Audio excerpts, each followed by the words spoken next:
Welcome to the learning curve. One of my favorite aspects about the things that I do here on the channel is that there's always new stuff to learn. But these things aren't always easy to learn, and there's never just one right way to do something. So in this series, I'll document my experience as I try a new activity while sifting through all the advice out there and doing some good old trial and error. Then I'll share what I learned and what really works, in hopes that me sharing my learning curve with you will help you with your learning curve. And maybe some of you can even help me. Because hey, I'm just learning too. Hey guys, it is Mission Discover, and welcome back to another episode of The Learning Curve. In today's episode, we are using this. If you thought it was a magnet, you would be correct. In today's episode, we are going to be doing some magnet fishing, and as much as this has fishing in the name, this is nothing like the typical angling that I do here on the channel. Essentially, you take this big old magnet, you tie it to a rope, you toss it down into a body of water or an area where you cannot reach, and you see what metallic treasures you can bring up. Essentially, we're treasure hunting. That could be an alternate title for this video. And as much as that sounds like a simple process, as you'll see throughout this video, there were a couple bumps in my learning process, and I wanted to share those with you in hopes of making this learning process for you a little bit better. So without further ado, I'm going to toss you back to last month when I first used this thing, and let's get into this episode of The Learning Curve. Hopefully you enjoy. Before we get into the meat of the video, I want to really quickly run over my gear setup. I did a little bit of research on what type of gear to pick up before I did this video. As far as the magnet and rope go, they typically come in the kit. The rope should be plenty strong to handle any sort of stress that you should put on it. As you'll see later in this video, it can handle quite a bit. And as far as the magnet goes, you're going to want to make sure you pick up one that looks like this and has two anchor points, one on the top and one on the side, so that way you can both vertical drop and slide along the bottom, which is what I do for most of this video. Additionally, a lot of them come with hooks, and that's a pretty good idea to have, so that way if you have a larger item that you want to retrieve, you can do so. There were gloves included in my kit, and there are in many others. The first 2 days during this video, I decided to not use the gloves, but as I will figure out, they're a pretty good idea because this is not a super clean process. A lot of these things are dirty or rusty, and the gloves are a pretty good idea to have. And the only other thing you should need after that is something like a trash bag or plastic grocery bag to stick your finds in, because they can also be dirty. Alright, we're ready for the first cast in. I have it set up hooked onto the side so it can slide along the bottom like so. If we were vertical dropping, I'd have it on the top hook, but we're just going to toss it out. I have all the string behind me here, and we have it secured back there so it can't go too far all the way at the other end, and then we're just gonna toss it out there and see what we can do here.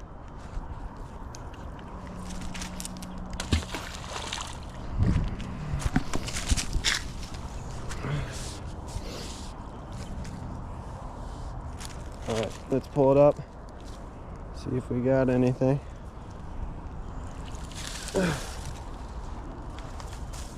Nothing on the first throw. All right, we got a little bit more rope this time.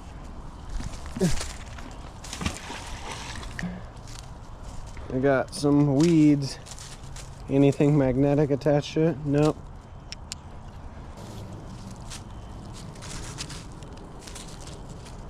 Nothing interesting on that one. You don't have to, but we were just wondering. Someone threw our shovel into like the creek. Oh, you know where it is? Right there. Oh, I see it. Yeah, we can get it. All right, this will be a good catch.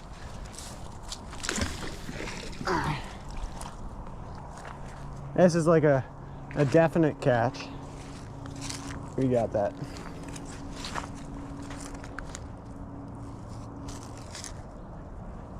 Oh, I pulled it over the wrong side of the shovel. Pretty sure meat got touched here probably too. All right, let it clear up. Okay, it's right in there, right?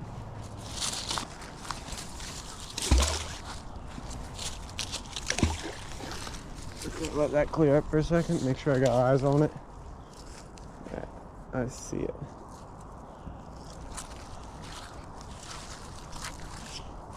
The problem here, hold on a second.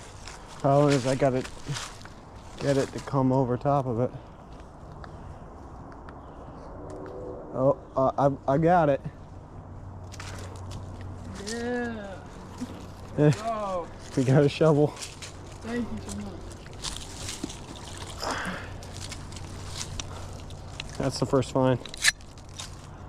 Thank you so much. No problem.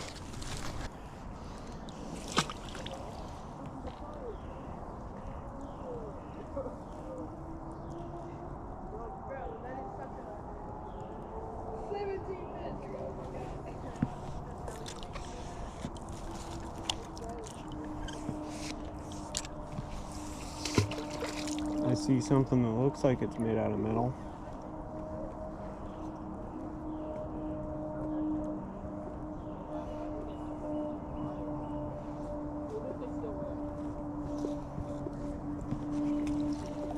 Oh, I caught a pair of pliers.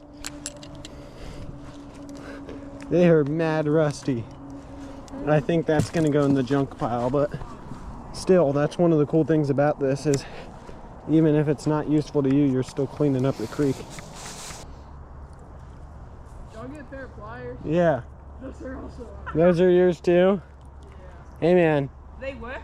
I'm not sure. If you can clean them up, they might, but they're not in the best of shape. Oh. I see that. Wait, they get open back up. Holy moly! Yeah, you might need to clean them off a bit and put some oil in them, but they might work. So the first thing I'm learning about magnet fishing is that it's a charity event. This first spot taught me an important lesson about site selection for magnet fishing. As much as we did find some items at this spot, I spent a lot of time for very little reward. In fact, I don't think I would have found anything if it wasn't for having to retrieve the items for those kids. And with this information in mind, I realized that I needed to seek out a spot that had more traffic and more chances for people to leave metallic items in the water. So with this in mind, I headed to the mighty Schuylkill River.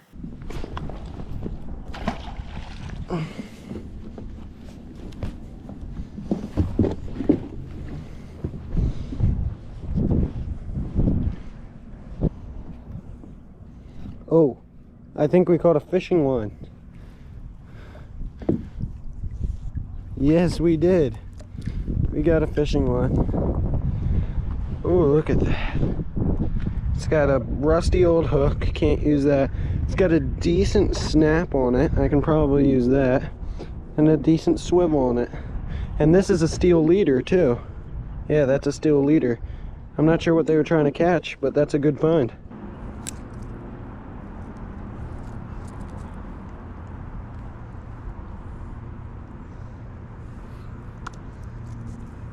What in the world is this?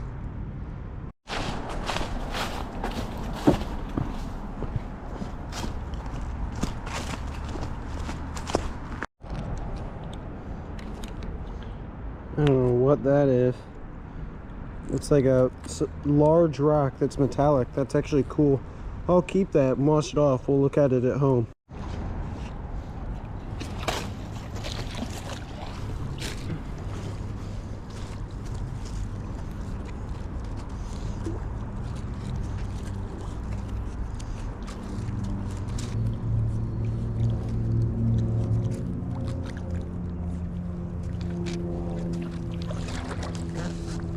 I just pulled something up to right here. I can see it, it's like orange, but I don't know what it is.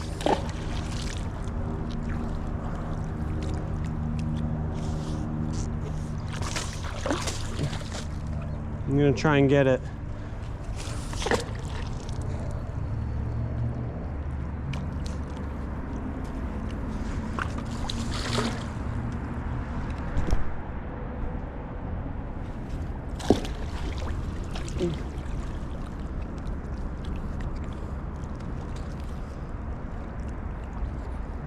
Oh, I think I got it.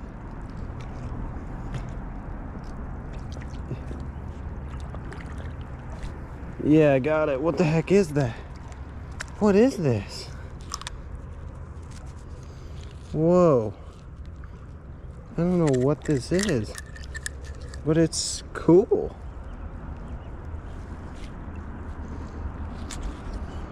Oh, huh.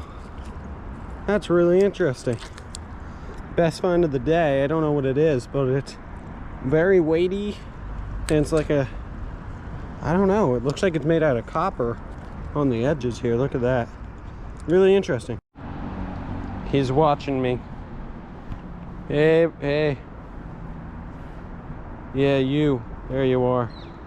You. I see you. Found a nail of some sort. That's interesting. Toss it up on the rock again. In these two following clips, I learned a very important lesson about when you get your magnet stuck, and that happens pretty frequently, and that is that this is not like fishing. In fishing, you are limited by the strength of your line, and you can only try and unsnag and pull as hard as your line will let you before it snaps. This is not like that. You may have to put your entire body weight on it and pull at it from a couple different angles, but if you stay consistent and be creative, you can almost get any snag unstuck. All right, through the power of editing, we are here at my lake house, and we're gonna do our last session of magnet fishing in this video. One of the biggest things that I learned throughout this video was the importance of line organization. As you can see in this clip, I made sure that the back end was tied off so that the whole rope could not go out into the water. You wanna make sure that you're not stepping on your line. You need to make sure it's in nice, neat coils by your feet so you can throw it out and the line can pay out nice and evenly. And you also want to have an efficient way of rolling this up and moving it so that when you change spots, you're not tangling yourself up and inducing a whole bunch of frustration. Got a screw.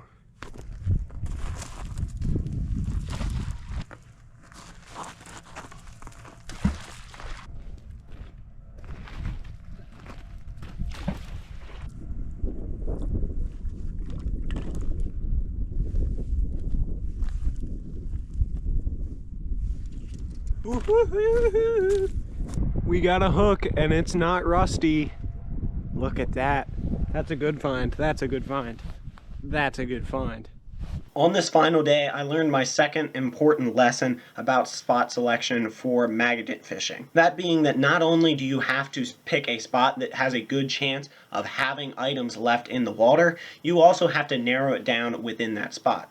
For example, this spot that I am casting around in right now, throughout most of the year has a boat launch there. It's only not there during this video because of the fact that the lake will freeze over in the winter and they take it out so that the equipment isn't damaged. And as you saw, I found a couple of items right off the bat, throwing the magnet directly around where the boat launch typically is, but all these random casts afterwards yielded no result, and it was just a waste of my time. So if you want to be efficient in your magnet fishing adventures, make sure you narrow it down to exactly where you think the items would be left. Alrighty, one more chance. This is going to be our last area that we're going to hit for this video. We'll see what we get. That tree makes a great tie-off point.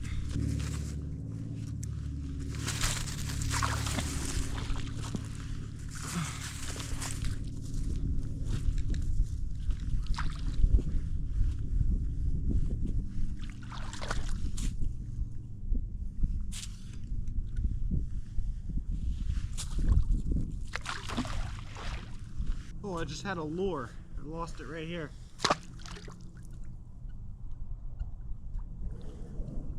It does not want to stick to the magnet super well.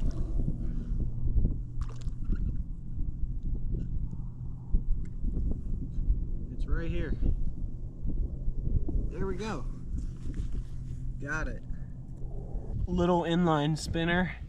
The hook needs replaced, but the rest of it I can probably salvage. Nice.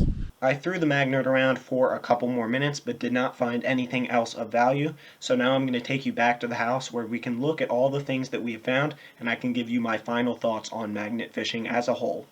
Alright, I have all my finds laid out here that were of value or I thought were cool. Obviously, I don't have the shovel or the pliers that we found in the first spot since we returned them to their original owners, but I have everything else laid out here. I'm going to real quickly run over everything that we found, and then I'm going to go over my overall thoughts on this experience. So first up, we have this steel leader. It's still in pretty decent condition. And it came with a swivel and a snap that are also both in pretty decent condition.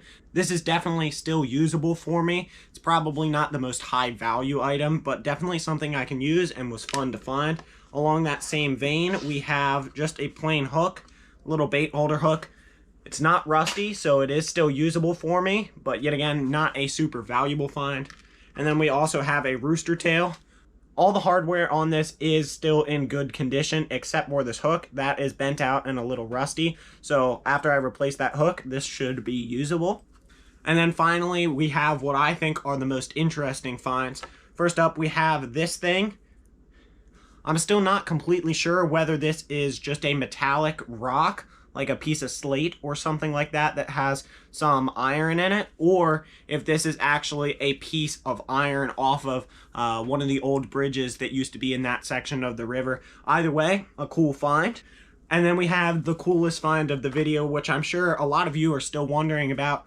What the heck was this circular disc thing? Believe it or not, this is actually a magnet from someone else's magnet fishing adventure that they apparently had lost in the river, exactly where I was magnet fishing, and I happened to retrieve it.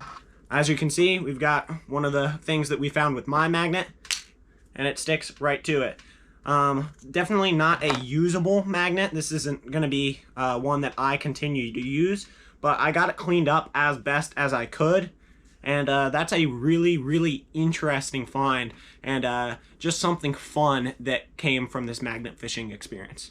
So to end out this video, I'm going to give you my final thoughts on this experience as a whole. What do I think of magnet fishing? First of all, it is just a fun time, especially when the fish aren't biting, or maybe you don't have something else to do in that area. This can be a good fun time. You never know what you'll find, and it does have a fishing-esque vibe to it where, you know, anything could happen. You could really pull anything out of there, and you just never know until you give it a try. You definitely could find some valuable things or some things that are just really, really cool. This rock slate piece of thing, I'm definitely keeping. It's a cool find. And this magnet, definitely something that was completely unexpected, and I'm just gonna have this as a cool memory for a while. To pull out a magnet fishing magnet with my own magnet fishing magnet is just something I didn't really ever think would happen, and it's kind of cool. And obviously stuff like this doesn't have a ton of value, but I'm sure given enough time, I'll eventually find something that's pretty cool. So overall, maybe you're not going to become rich or find the greatest thing ever with magnet fishing, but at the end of the day, it is fun, it is a cool adventure, and at the very minimum, you are cleaning up your local waterways and your local nature areas by pulling all this garbage and stuff that shouldn't be there out of it. I definitely think you should give it a try if you've been considering it. It's not super expensive to get into. The kit I used is like 20 bucks, and it worked just fine for me. Definitely something I can recommend. So with all that being said, I thank you guys for watching this video. Hopefully you enjoyed and possibly learned something along the way. If you did, make sure you hit the like button and possibly think about subscribing if you haven't, because I have plenty more informational and educational content like this coming your way real soon. But with all that being said, God bless, and I'll see you next time.